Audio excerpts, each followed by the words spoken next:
Hi there, Sonia here from Your Vegan Guide, and today I am going to talk about your dietary neighborhood.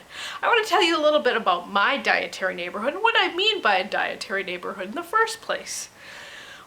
I have found it through my journey of exploring various diets, the vegan diet, the raw food diet, and Dr. McDougall's diet, Dr. Joel Furhman's diet, and Dr. Douglas Graham's diet, and others.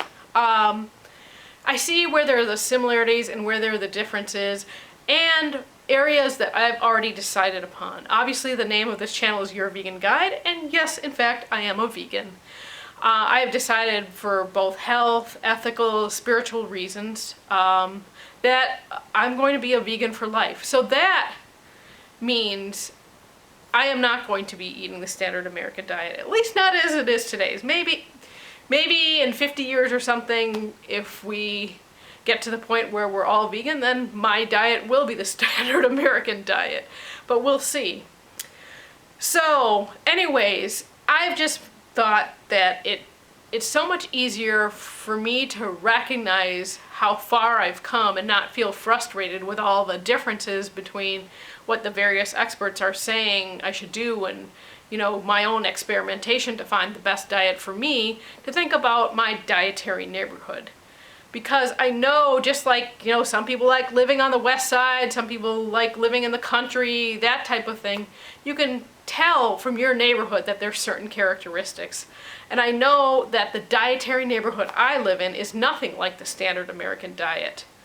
So I'm in the vegan neighborhood, and within vegan there's a huge amount of variance, but at least I've narrowed it down and found that I like characteristics of the vegan neighborhood, and that's where I belong. Other people, probably live in the suburbs of veganhood.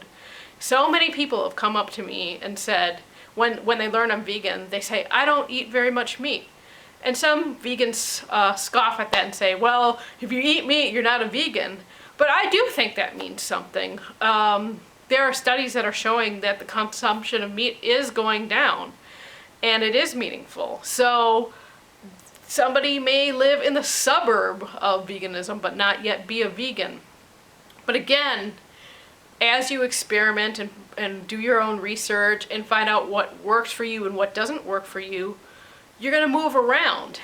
And in some ways, I've learned to be comfortable being uncomfortable, because some people just want to be stable in their diet, know what they want to do for the rest of their lives, and not have to keep re-examining this. But really, what might work for you at one point in life might shift a little bit over time. So I want to talk about 3 neighborhoods, which I live in elements of each. So my dietary preferences would have me living in a suburb probably of each of these 3 experts. And one is Dr. John McDougall, who advocates the starch solution. He's ooh, that was bad. He is a potatoes man, he's a rice man, he's a corn man. He thinks that we are primarily meant to eat starches. And that's what the people in China have done for years, eating rice. And that it's comfort food to us because it's what we should eat. By contrast, you have Dr. Douglas Graham, who believes we should eat a 100% raw food diet, primarily based on fruit, and that it should be low fat. Thus, the ratio is 80-10-10, which means no more than 10% of your calories from protein, no more than 10% of your calories from fat, and the remainder of your calories from carbohydrates, and fruits being, the main source of your carbohydrates.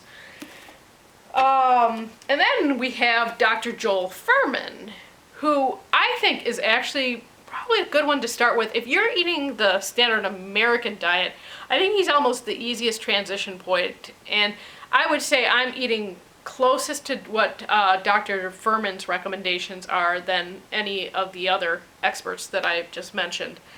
And he totally redoes the food pyramid from the United States government, which probably this is a lot healthier, because he really has vegetables at the very bottom of the pyramid. So you eat 30 to 60% of your calories from vegetables. Half can be raw, half cooked, and then, up a notch is beans and legumes, and then seeds, nuts, and avocados, and whole grains and potatoes are on the same level. And then he says basically to rarely eat eggs, oil, fish, and fat-free dairy. And he basically says don't eat these other things, or rarely eat beef, sweets, cheese, and processed foods.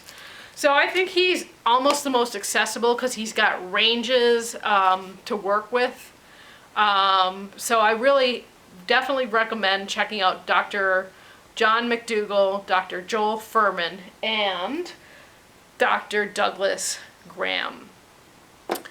Anyways, I just wanted to, provide you with that analogy and a little bit more information. I will go much more in depth about how I eat and more of my journey in future videos. Thank you very much, and do your research. Bye.